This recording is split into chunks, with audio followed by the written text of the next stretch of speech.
bahwa apa yang dilakukan itu berhubungan dengan dirinya kelak, bahwa dialah domba Paskah yang sesungguhnya yang akan apa? Yang akan mati menjadi korban. Sangat meresap. Itulah makanya pada waktu rombongan sudah pulang, ayah dan ibunya sudah pulang, ayahnya berpikir dan ibunya berpikir bahwa Yesus ada di antara rombongan-rombongan yang lain. Tapi nyatanya tidak ada. Yesus tidak ada di situ. Sampai pada satu tempat mereka harus beristirahat untuk apa? Untuk apa? Lapar nih perut. Makan. Saya juga baca di Kerinduan Segala Zaman, Yesus ini sekalipun umur 12 tahun, masih muda, dia sudah bantu ayahnya dan ibunya menyiapkan makanan. Tapi kali itu kok tidak ada. Mana ini Yesus yang suka membantu? Ya, kalau di kita sekarang umur segitu justru masih harus dilayani ya anak-anak biasanya kan. Tapi pada waktu itu ini pelajaran ya, adik-adik. Yesus sudah suka membantu dan menyenangkan hati orang tuanya. Tidak ada. Barulah mereka apa? Sadar, cari sana tidak ada, dan mereka harus apa? Pulang kembali ke Yerusalem, mundur lagi untuk mencari. Perjalanan 1 hari lamanya, jalan kaki. Tetapi mereka tidak langsung menemukan Yesus. Baru besoknya. Nah, jadi sehari ke sana, sehari ke sini, besoknya. Makanya tadi pertanyaan itu berapa lama? 3 hari. Lukas 2 ayat 46 itu ya, 3 hari barulah orang tua ini menemukan Yesus ya, menemukan Yesus. Sedang apa? Sedang bercakap-cakap dengan para dokter. Alkitab bahasa Indonesia menyebut alim ulama. Saya baca di bahasa Inggris doktor ditulis with the doctors ya, dokter agama bukan dokter kesehatan. Oke. Nah, apa yang ibunya katakan? Ibunya itu kesannya mempersalahkan. Baik, Saudara Carlos boleh buka ayatnya. Kita mulai dari Lukas 2 ayat 46.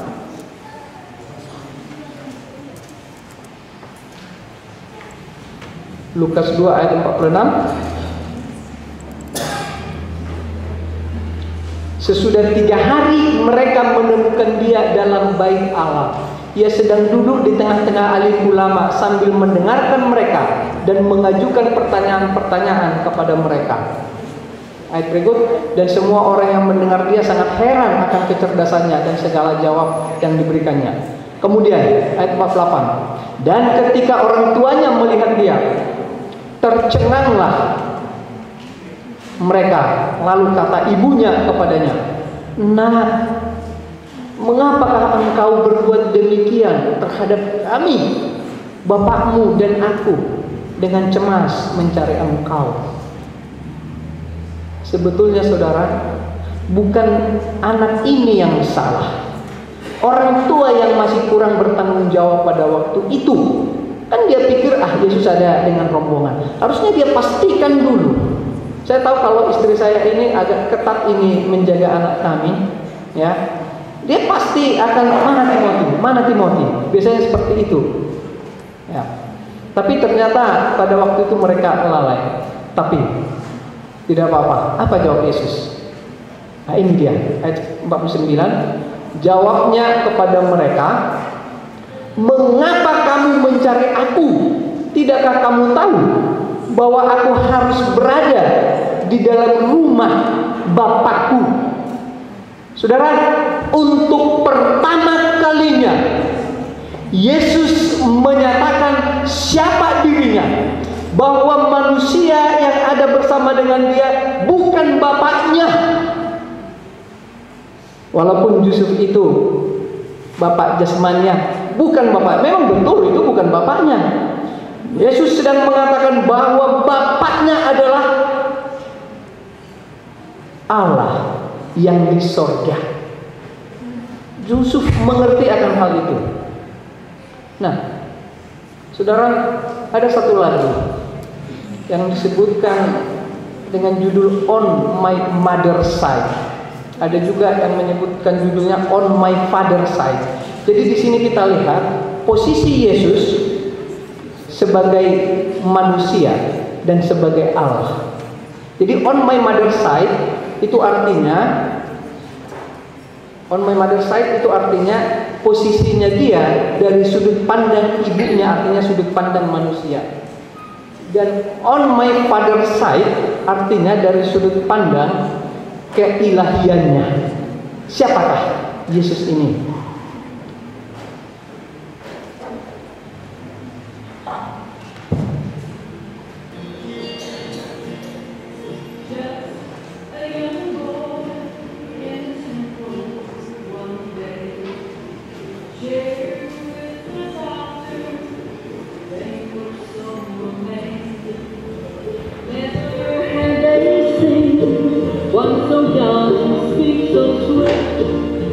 They asked him many questions. Conversation went like this. What's your name, son?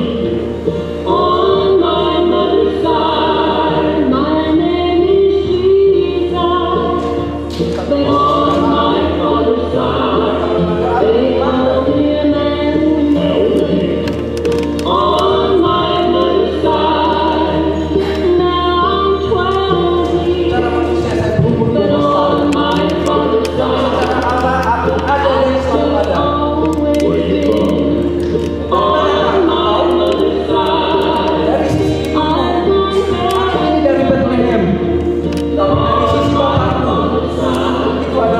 Yerusalem baru.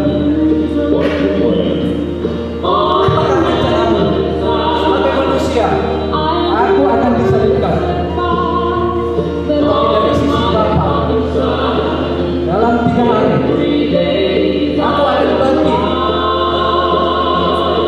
dan duduk di sebelah kanan Bapa.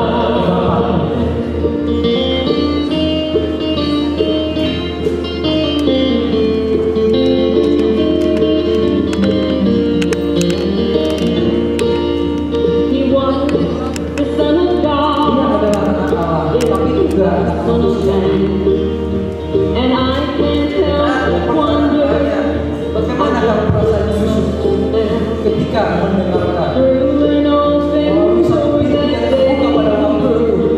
Anak itu menjawab,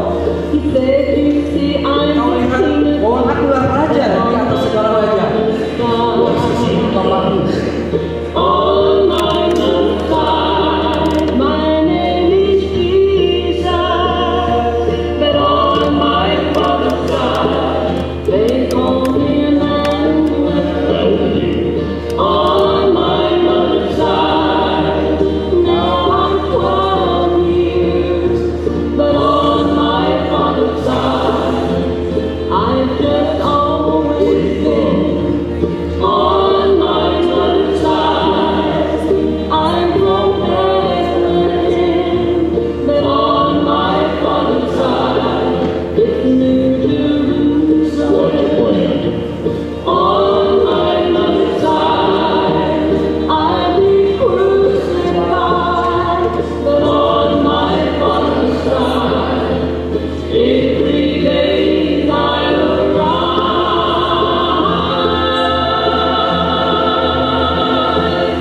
And I'll sit at my father's side.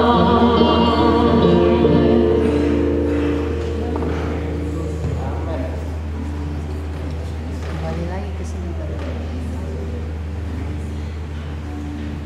Ini yang mana? Baik, saudara, dari sisi kemanusiaannya namanya Yesus, tapi dari sisi keilahian dia Immanuel, Allah beserta kita.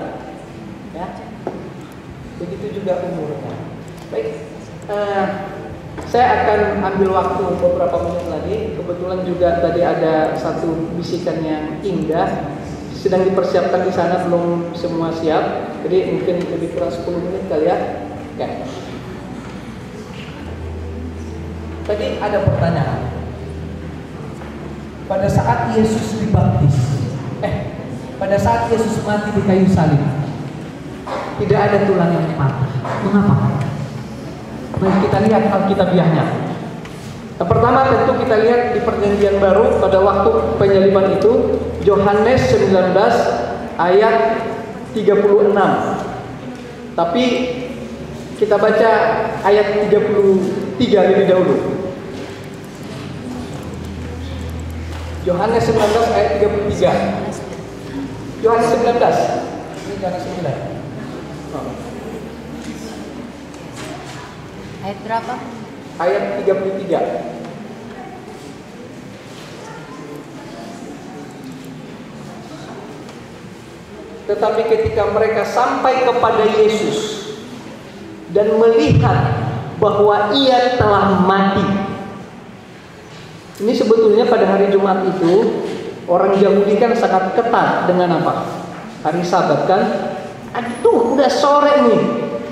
Jangan sampai hari Sabat tercemar. Oleh karena ada orang yang masih tergantung di kayu salib, maka kita percepat matinya.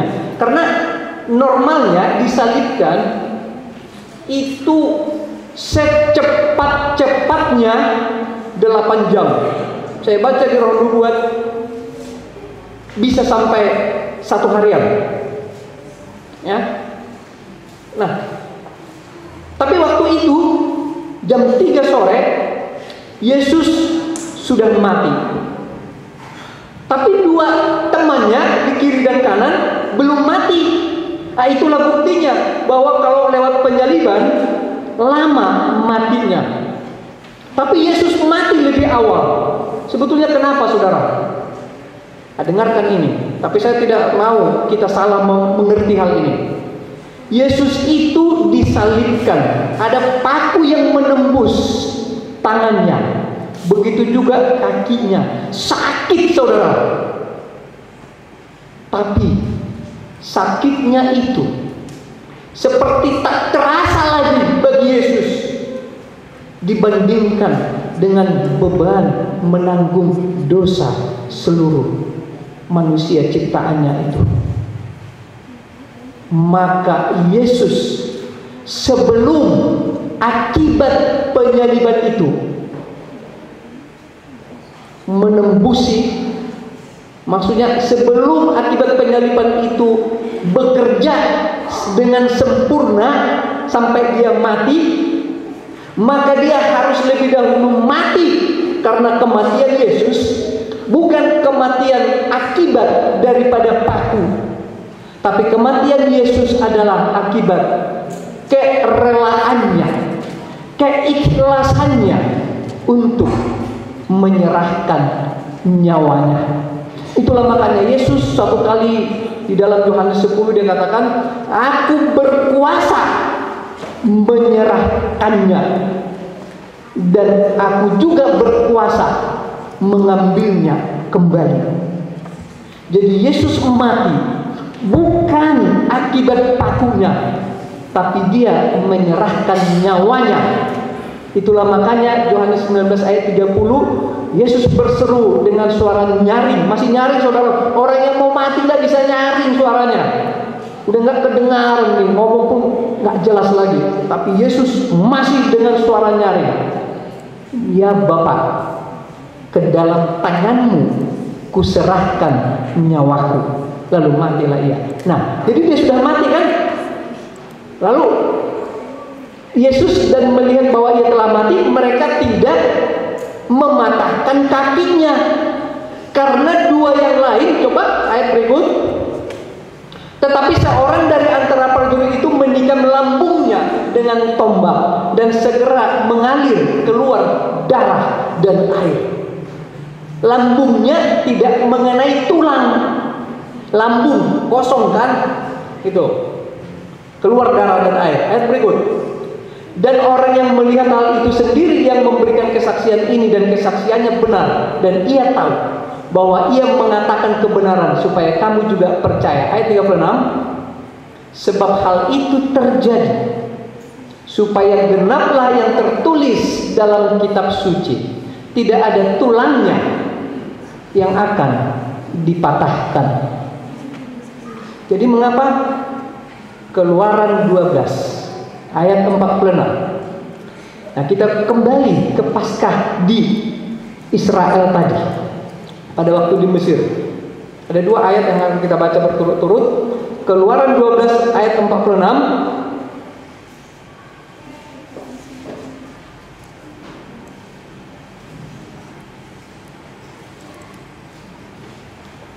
Paskah itu harus dimakan dalam satu rumah juga. Tidak boleh kau bawa sedikit pun dari daging itu keluar rumah. Apa yang berikut disebutkan? Satu tulang pun tidak boleh kamu patahkan.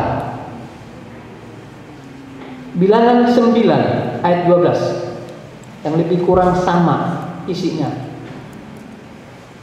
Bilangan 9 ayat 12.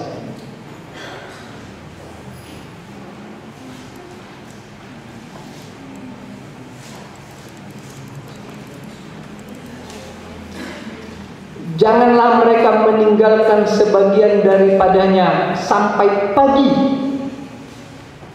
dan satu tulang pun tidak boleh dipatahkan mereka. Menurut segala ketetapan Paskah haruslah mereka merayakannya. Nah, tapi saudara, kematian Yesus di kayu salib menggenapi Paskah itu dari satu bagian. Karena Yesus mati, ini saya harus tekankan, orang-orang muda di puncak Sabat lalu mendapatkan satu pelajaran yang baik dari orang muda juga.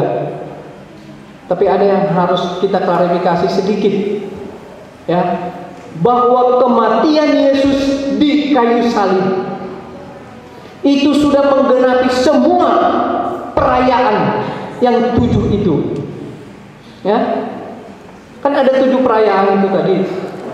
Dan kalau diteliti saudara, ke-7 perayaan itu semua ada korban. Jadi namanya perayaan itu kan Paskah, jelas kita tahu ada korban. Hari Raya Roti Tidak Beragi kesannya seperti tidak ada korban kan? Roti tak beragi kok ada korbannya. Saya tidak akan buka lagi Alkitabnya. Itu ada di Imamat 23 ayat 6 dan 8. Kemudian habis itu membawa hasil pertama, ada korban saudara. Kemudian habis itu hari ke-50 ada korban saudara. Habis itu tanggal 1 Juli hari meniup serunai, kesannya meniup serunai saja, ada korbannya. Kemudian hari pendamaian. Nah, ini yang disebut seperti belum digenapi itu tadi, tanggal 10 bulan yang ke-7 ada korbannya. Dan kalau perhatikan saudara, hari raya yang ke-6 ini itu melibatkan 5 jenis, artinya 5 ekor binatang.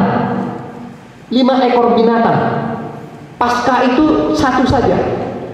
Yang 5 itu adalah lembu jantan, domba jantan untuk imam besar, kambing jantan ada 2 diundi, 1 Asasel, 1 untuk Yesus, ya.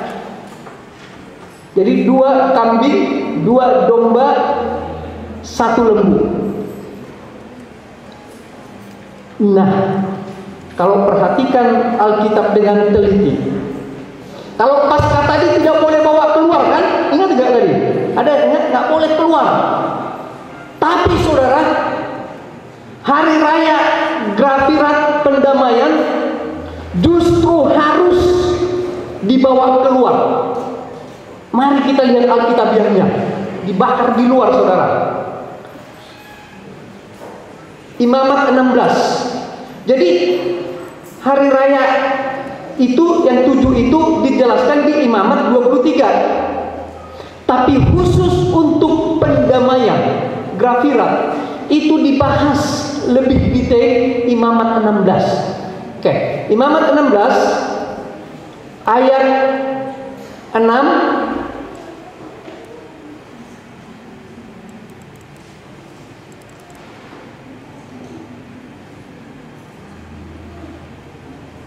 Kemudian Harun harus mempersembahkan lembu jantan yang tadi saya katakan itu, korban penghapus dosa baginya sendiri, dan dengan demikian mengadakan pendamaian baginya dan bagi keluarganya. Ayat 9. Lalu Harun harus mempersembahkan kambing jantan yang kena undi bagi Tuhan itu dan mengolahnya sebagai korban penghapus dosa. Jadi ada dua ya. Oke. Ayat 27. Kita lompat ke ayat 27.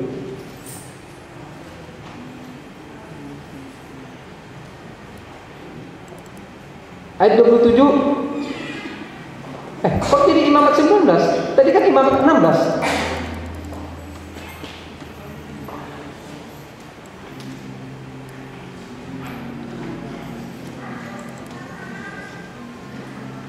Lembu jantan dan kambing jantan korban penghapus dosa yang darahnya telah dibawa masuk untuk mengadakan pendamaian di dalam tempat kudus. Apa yang dilakukan? Harus dibawa keluar dari perkemahan, dan kulitnya, dagingnya, bahkan kotorannya harus dibakar habis. Di mana? Di dalam apa di luar? Di luar, saudaraku. Untuk menggenapi inilah mengapa Yesus disalibkan di luar Yerusalem. Itu Alkitabnya juga menyebutkan di Ibrani bahwa itulah untuk menggenapi ini Yesus harus mati di luar Yerusalem. Ya, jadi bukan di sana. Jadi kematian Yesus itu menggenapi semuanya. Bagian ini digenapi dengan cara yang ini, tanpa tulang dipatahkan, itu menggenapi Paskah. Dia harus mati di luar, menggenapi grafira. Itulah makanya tirai itu tercabik dari atas ke bawah, karena tidak ada lagi upacara korban. Dan ternyata saudaraku, sahabat lalu sempat saya bacakan juga di apa yang terjadi di Israel pada waktu itu. Kan Yesus mati hari Jumat, besoknya hari Sabat. Pada hari Sabat itu, harusnya itu kan hari raya roti tidak beragi, tanggal 15. Yesus mati tanggal 14. Apa yang terjadi?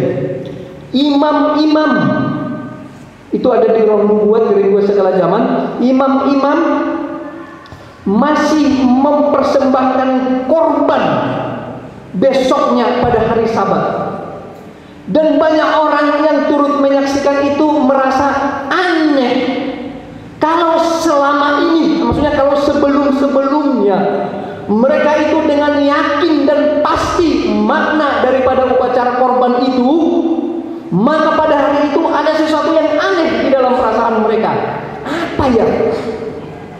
Lain dari yang lain. Karena memang Yesus telah mati, dan di dalam Roh Nubuat dikatakan, maka upacara korban itu yang dilakukan pada hari Sabat besoknya itu tidak ada lagi maknanya.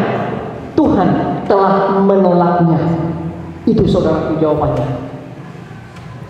Saudara, apakah saudara merasa bahwa Tuhan yang sudah menjadi juru selamat ini harus kita tolak oleh karena ketidaksetiaan kita di dalam kebenaran? Saudaraku, terlalu besar pengorbanan itu. Tidak ada pengorbanan manusia yang sanggup untuk disetarakan dengan itu. Kita hanya menjawabnya melalui Tuhan, terimalah aku sebagaimana aku adanya, selamatkanlah aku bersama dengan keluarga dan umat-umat Tuhan ini pada hari bila mana engkau datang sebagai Raja. Tuhan memberkati. Selamat sabat.